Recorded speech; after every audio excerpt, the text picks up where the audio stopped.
तो का विधायक और क्या मंत्री, देख सकते हैं हिट मशीन का काफिला। जी हाँ दोस्तों, जैसे कि आप लोगों को मैंने कल से ही रिपोर्ट कर रहा हूँ कि खेसारी लाल यादव आने वाले हैं मुजफ्फरपुर, और इस कदर से आएंगे किसी ने सोचा भी नहीं होगा।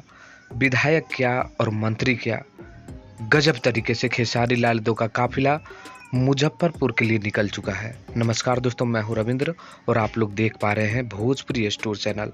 खेसारी लाल यादव के फैंस बस कुछ ही घंटे यानी 1 से 2 घंटे के अंदर खेसारी लाल यादव आप लोगों के बीच होंगे, और सबसे पहला वीडियो मैं आप लोगों के बीच दिखाऊंगा, क्योंकि मैं लगातार वहां पर फोकस करके रखा हुआ हूं।